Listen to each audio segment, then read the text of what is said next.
Welcome to Climbing the Mountain, the Heart of Budgeting Workshop. This is brought to you by Farewell My King, the Cult of Me podcast, and author Wade J. Carey. You can find more information about Wade on his website at wadejcarey.com. Follow him on Facebook at facebook.com/Wade J. Carey author, or you can follow us on YouTube at Farewell My King. If you have any questions or would like to communicate with us, please send us an email at farewellmyking@gmail.com. All right. Now we have hit the absolute heart of the matter.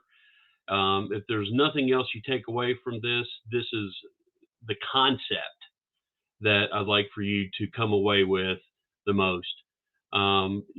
Thinking of your budget as your heart, physiologically in your body is the most important thing, because every single penny that you have in your life needs to flow through your budget. And I mean every single penny, just like every drop of blood, flows through your heart. And the reason is because your budget, really, it shows God where your faith is. Is your faith in, the theological term often used, mammon? Is it in money? Is it in something that's outside of Him? Because this is where, money becomes an idol.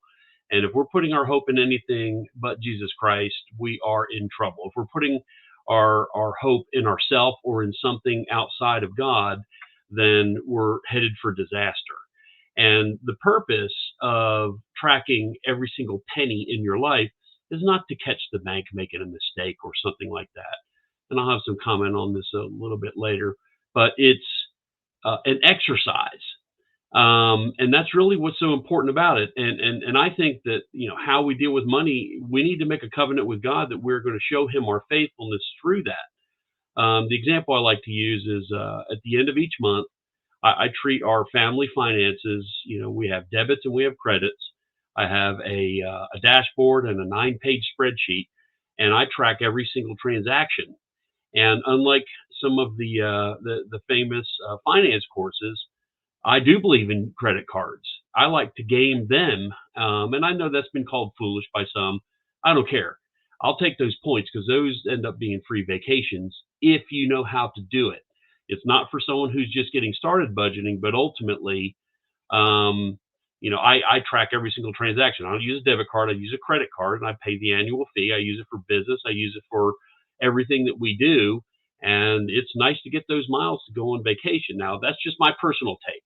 But ultimately, tracking every single transaction, however you're doing it, is extremely important. And again, this is something that I always consider at the end of each month. I balance everything and move the amount in my checkbook forward into a new budget. And once I have this printed, budget, I feel like I'm sliding it across the table and thanking Jesus for His provision. And that is really the heart of this matter, is knowing that God is your source. You may have jobs and you may have investments and all these other things, and those are great, but those aren't your source. Those are just mere commodities. They aren't really anything that's personalized. So, a passage I like to use is Hebrews 11:4. We want to be able and give, our best to God, not just give Him a mere pittance like Cain did. MLK said, faith is taking the first step, even when you don't see the whole staircase. And your whole financial plan, especially if you're young and just getting started, you don't need to know the whole plan. What you need to know is taking a first step and then continue forward. For example, starting, a Roth IRA, or starting some money market. Just all of these different things are about the consistency, and every single month applying these things so that when you get to be older, you have some kind of a nest egg. And if you don't end up doing that, then it's going to be a bit of a struggle. But either way, this is a matter of faith, and I think it's the most important matter of faith, because a lot of times we can have all of the faith in the world, but we leave our wallet out. It's like, no, God, you can't have that wallet. That doesn't belong to you. That belongs to me. And we just can't do that because when you don't love the Lord, His wrath remains on you. But when you do, He is going to sanctify you. He is not going to allow you to hold on to things that are idols. He's just not going to do it. Ray, anything to say? Whoo, you already said a whole bunch of mouthfuls. So I will say that the open heart concept from this book really speaks to the open heart concept of the gospel in your faith. Is what am I going to trust him with, and what am I going to understand that I'm not trustworthy with? And this is, and this is Yes. such a powerful part of doing anything. If you want a fitness journey or build a house or buy a car, anything you do, you have to go after it with an open heart and be ready or willing to deal with maybe some good and bad. So I think more of the open heart area is just believing that you're not 100% right about maybe your view of money, your view of Jesus and money, that there might be some bad teaching there, and really accounting for every penny that you spend is obedience. Is obedient. It's obedience, man. You work all these hours to gain this resource, and then you're just going to let it slip away. I disagree with that, and I believe that it should be a joy and a pleasure to know exactly where every penny goes. And then once you know the pennies, the dollars make sense. You can make adjustments. Absolutely. Great, Wade. Hey, I'm going back to my corner. Go back to your corner. Chapter 5 in the book is about rock bottom. Many of us have experienced this, and I don't know that this gets touched on enough during finance courses. Sometimes you can end up at the bottom of the well because you've been a fool. Many other times it's because of circumstances in life, because nobody gets through without going through some stuff. You just don't. I've been there several times, and I've often, wondered why. And it all of a sudden hit me when I was first giving this presentation back a few years ago in front of several members of my home church. Here I was, having just gone through all of these tribulations and ups and downs, and mostly downs, dealing with money. And there I was, standing in front of a group of 40 people and delivering an encouraging message. And it's just like, sometimes we got to go through stuff because God wants to use that in our outreach efforts to others. Because let me tell you something, the Christian family business is about making disciples, and that's making followers, and that's encouraging people to get to know the Lord, because we don't know, who is going to end up loving Christ or not, but we are ambassadors. So sometimes these difficult times we go through, sometimes we have hit rock bottom, sitting at the bottom of a well, looking up, thinking there's no way out of this. But we have to look up, because we're not looking up just up at the sky. We're looking up at God. And there is a distinction, like I touched on, between wrath and tribulations. If you don't love the Lord, his wrath does remain on you, and sometimes that makes people squeamish, but it does. You're actually God's enemy. But when you do, you can expect to have some tribulations. Everybody goes through some stuff, but these are the things that teach us to not focus on ourselves, to focus on loving God and to love others. And I'm telling you, this is extremely important. Some of the best things that have ever happened to me in my, as of right now, 62 years plus, has been the tribulations I've gone through, especially with money. And I often think of it as like, these difficult times is like when a Marine goes through basic at Paris Island. I mean, these guys and gals are getting just, clobbered by the drill instructors.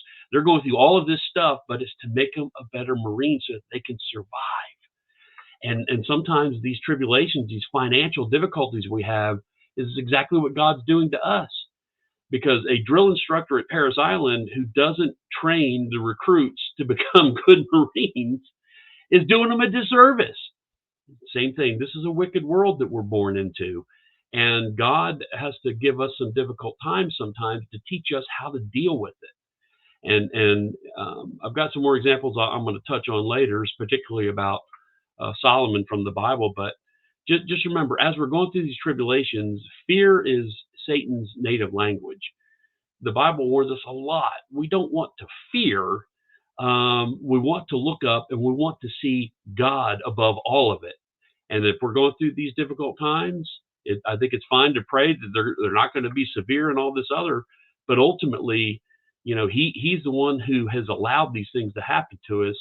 And when you love him, he's doing it for a reason, even if you can't understand it now.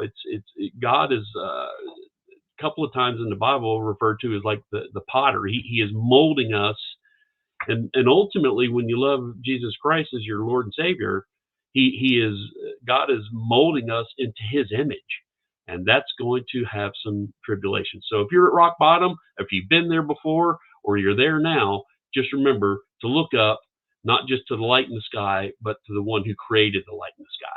Right? Most things are built from zero. We don't start building a building with part of the building already built. I know that's almost a tongue twister. Sometimes people look at this rock bottom, especially with their finances, and believe there's no hope.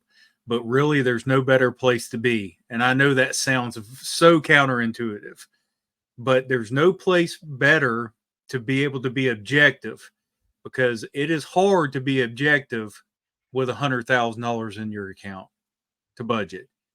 You are almost forced into position to budget when there's $10 but $35 worth of bills to pay. Yes. It's different, and that's what happens at Paris Island. That's what happens when these things happen, is that you get all this stuff taken away so you can be built back again. So if you're listening to this and you're watching this and you're at zero, that's exactly where you need to be. And you need to be obedient, and you need to have fear of the Lord, not fear of man's systems and all this other stuff. You just need to be, I'm in exactly the place I'm supposed to be. That's it's hard to not spend money when you got $100 in your pocket, but you can't be taught these lessons when you have money. Sometimes you have to be taught these lessons without. You have to live them, and you have to persevere. No doubt. Chapter 6 is about miracles. I tell a story that I won't, tell here, but it's about some good friends I've renamed and use a fictitious name, Charlie and Faye. They were down and out. Faye had a basic job making basic money, and Charlie had to go back into a business he didn't want to go back into. But the miraculous things that happened in their story is just unbelievable. Some things came along a few years after they just were obedient and did the best they could. I mean, using coupons to buy groceries and this other kind of stuff. And then an employee stock program came along, and now my friend Charlie is retired and he's purchasing real estate. So you don't, just because you're at that rock bottom, you don't know where you're headed to, but God does. And I do believe he does reward obedience. So again, we want to walk without fear. And this is something I think is a great misunderstanding about the nature of God. In Luke 12:7, that it's a reference to the hairs on our head are numbered. Well, for those who have it, I used to have it. But it shows the minute details that nothing happens. That the God we serve is the God of all of the microscopic quarks, all the way out to the enormity of the universe, which is often estimated to be 156 billion light years across. He's the God of the little and the big. And so every single thing that happens is, we can't humanize him to the point where we think, well, he doesn't really care that I've got $12 in my checking account. He knows exactly how much you have. So, it is false to assume that he doesn't know. And I think it's a fallacy to think that, if you're going through a difficult time now, or you're not where you want to be now, that you're always going to be there. And I think that's crazy to think that. Jeremiah 32:27 says, I am the Lord, the God of all mankind. Is there anything too hard for me? Just think about that. He knows everything. He knows exactly what we do, and he's always examining our heart. Now, how that is, we can't really get. We can't possibly understand that. But it doesn't make it less true because we don't understand it, because we have human limitations. So just remember that God steps in with miracles. And if you're in a difficult place, if you're looking up and you're looking at him and you're talking to him and you're praying to him, I don't think it's crazy to expect him to step in with some kind of a miraculous rescue of wherever you're at. But you've got to be obedient, right? Walking without fear is so difficult. And I think sometimes Wade, you killed it with saying we humanize the attributes of God. This is not like anyone else that you can find in this world. It's outside of this world. And, I guess the cliche sometimes kills the meaning, is that every hair on your head, if you had it or did or still do, it's accounted for. The sparrow that hits the ground is accounted for. Everything is accounted for. And, once you get your heart right here, once you understand that you're a part of something bigger, it just makes all this seem so different. And, there's a difference between knowing and feeling. There's a difference between the brain and the mind. And, we'll get into that one day in a future podcast, but you've got to understand that there is some brain stuff you have to do here with the pluses and minuses. But there is a mind thing here that says be renewed, renew your mind. And this is where you do not walk in fear in this, and know you'll be cared for. No doubt. All right. So chapter 7 is what I call the blueprint. I happen to use a spreadsheet. I know there's apps, but there's three basic parts to this blueprint. It's the actual spreadsheet. You have a dashboard. Basically, it's an accounting of your debits and credits, and the person who's executing it, the humble servant, which is you. But there's got to be a game plan, and that's really, God wants us to be a conduit with our money. It's going to come in, and we need to account for it. So if you get $100 bonus, it's got to come in. Okay, well, I'm going to put a little over here, put a little over here, put a little over here. We're going to spend this. We're going to do that. But a couple places in the Bible talks about writing the vision and keeping it simple. When I started the whole budgeting thing way back in the late 80s, computers weren't real fancy. You had this 5 1/4 dual floppy disk where I'd stick one in and it'd load the software, and I'd stick another one in where I'd have the programs.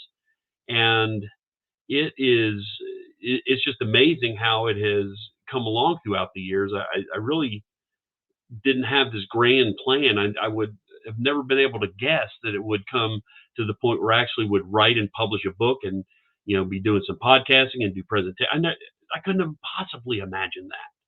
Not in a gazillion years could I have imagined that. So let's say you work a job and you get a big bonus. Say you get a $7,000 bonus, or you inherit some money, or something. Something comes along. That money, whether it be $7 or $7,000 or whatever it is, it has to be treated the same way. And that's what I have with my spreadsheet. I have incoming money, and it doesn't matter what amount I stick in there, it's going to come in, and I'm going to have that amount, and then I'm going to start placing it places. I'm going to put it away. I'm going to spend some. I'm going to save some. I'm going to give some away. That's a fairly common expression, and I think it's a good one. I think it's a worthy one. We need to keep that balance, because here's the key: is we don't want to get so attached to that money, like, oh my gosh, I've got this bonus and it just feels so good, I'm gonna hug it up and love it up. We have to remove our emotions from the way we deal with our money. We have to have this blueprint. And I'm telling you, I've had a lot of people come into my classes and they say, well, I've started it, but I never kept up with it. Well, you didn't put your heart in it. You didn't look at this as a covenant between you and God, and it's a bilateral covenant. He's going to provide for you, and you have to account to him how you're spending it. And to be honest, I think oftentimes we don't want to do that, because we know that we've got some selfishness that we're trying to hide. Get it out on the table, shine the light into the darkness. It's going to feel so much better, even if you're in arrears every single month, which I have been many times. it's best to just get it out on the table and don't try to hide things that you think you might be embarrassed about. I mean, we're talking about God. We're we're not talking about another person. So we don't want to have an emotional attachment to money. So, however, when you have the proper spreadsheet, you have a blueprint, it's going to come in. You're going to disperse it accordingly and put it over here, and then you're going to be done. I mean, it's amazing that that I can get some kind of a bonus or a tax return or something like that, and I'm telling you, in 1 minute, it's gone, and that's good because I don't want to get attached to it emotionally, right?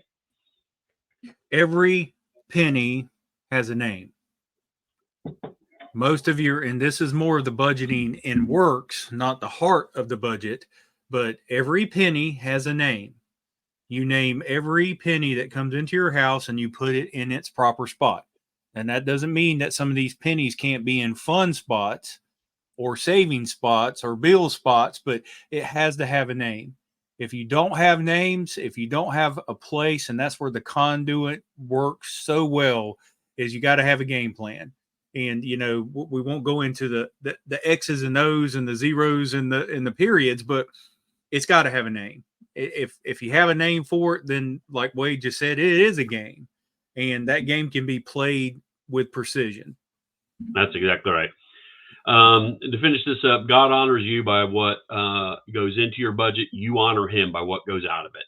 So chapter 8 is the accountant. This is a kind of a cutesy thing, but it actually is quite functional. I know Ray will have some comments on it. It's something that my wife, Alyssa, and I had kind of conjured up as kind of a joke, because what you want to not have is a bad guy in the in a marriage, and the person who is doing the budget, typically becomes the bad guy, and you have to stop that. So we often will talk about the accountant as being, this yahoo who's outside of the marriage, just like this fictitious third person, who just kind of brings in the news, like, look, we've spent all of our Christmas budget and we haven't finished all of our gifts. Well, that doesn't need to get pinned onto the wife or the husband. That needs to be, this is the accountant who's bringing that message in, because it just, you don't want to demonize your spouse or your partner because of them bringing in the cold hard reality that we often don't have enough money to do what we need or want to do. So again, this blueprint and this game plan is extremely important, and this mythical accountant has to be the one who's bringing it in. And again, it's extremely important. This is, money has torn apart many a relationship, many a marriage, and referring to this accountant as being someone outside of the marriage, it helps unite spenders and savers. Again, we don't want any villains. Staying on top of things has some benefit too. I'll tell the story of many years ago. I've been staying at Marriott hotels for decades. Many other hotels, but mostly Marriott, and gain Marriott points and get free hotels. Well, it was a Memorial Day weekend, and I check my accounts every single day, every single one of them, even my frequent flyer and credit card accounts, all of that. And someone had called in and stolen all my points. I mean, and it took me many years. I mean, many nights on the road to get these points. And I actually ended up got them back. Marriott was great to work with. I actually had to go down to my police station to fill out a theft report. And I think Marriott had me do that just in case it was fraud, which I think was smart on their part. But ultimately, I caught it and had my points restored because I was checking my accounts every single day. And it doesn't take that long. You just get into this routine. You get up, have some coffee, and check your accounts, because if there's any kind of mistake or there's anything going on, you can see it right away. It's best to do it not 3 weeks later. Do it that very next day.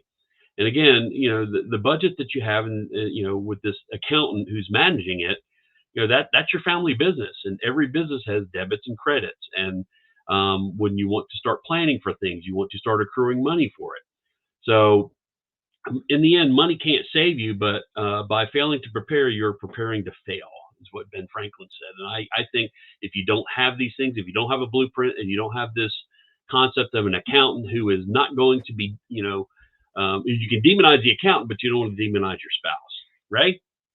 I tell you, Wade, this has been one of the biggest chapters that I tell people to read first sometimes. This non real, this like fake and imaginary guy. Now, this accountant is played, it is an act, it's played by either or of the people in the home. But Right. this is a great way to do this. Now, and I want to rewind a minute. We're not talking about a couple of hundred Marriott points. We're talking that Wade could have probably stayed in a hotel for about a half a year. Yeah. You know, this is big money. This is a lot of stuff that if he wouldn't have been on top of it, it would have just evaporated. And I think that's what happens because we're scared of what we're looking at, or I'm a spender and I'm scared that I'm spending too much, or I'm a saver and the spender's overruling me, or I'm overruling the spender, and we're always at odds. This accountant comes in and it's only facts, no feelings. No feelings. That is a great point. And to your point, Ray, the Marriott points was worth in value over $10,000.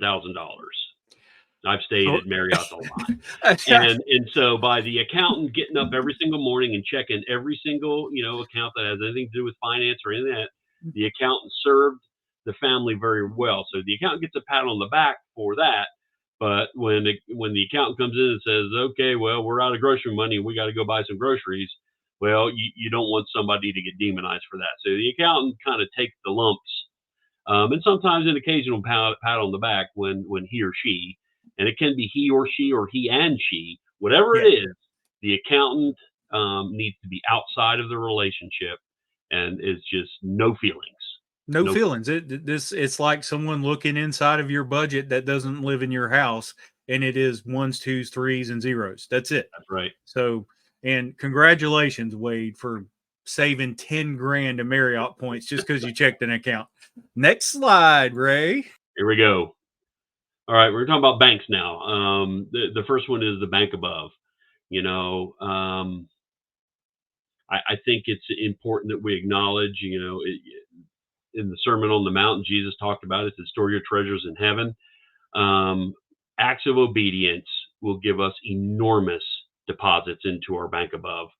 Of course, I'm talking about for followers of Jesus Christ because the Christian worldview includes most of our life being lived on the other side of death's door, and heaven turns into the new earth, and we'll live here on the earth again according to the prophecies within Scripture. So, our acts of obedience and how we handle our money makes enormous deposits into our eternal bank account. That's the bank above, and that is so important. Um, you know, I would say a lot of the things that I'm talking about, throughout this book is not because I'm a particularly smart person or anything like that, but I am available, and are you available for doing kingdom work? Whether it be with your money or your acts of kindness or whatever, being available to make deposits into your bank above is a huge part of our walk of faith. And everything single thing that we do, I mean, it may not feel like it, the things that we do that are quiet and silent. I'm not a big fan of people doing charity work and then taking pictures of it. If you're going to do it for God's glory. Don't post it up on social media. Do it where it's between you and God, because those are the things that will last forever. Moth and rust will destroy things here on earth, but not the stuff you put in your bank above. You can't good your way into heaven with your deeds, but you can absolutely get some rewards later on. And I don't think we should be being obedient for the rewards, but it sure is a nice benefit to think about that my acts of faith and obedience here on earth now are pleasing to God, and that He will reward me for them later. I mean, that's just a natural good feeling.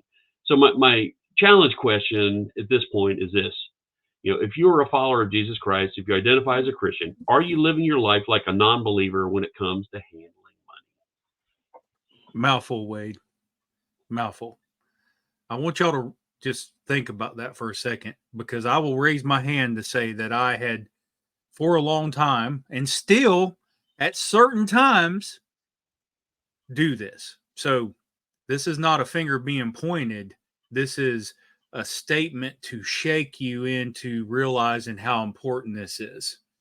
So in the good deeds thing, you know, some people with certain church backgrounds will probably flare up at this, but your your father on earth would reward you for your good deed, for your good deeds. You know, if you did something good, you know, and your dad would congratulate you and pat you on the back, you know, that that same relationship is compounded in the bank above.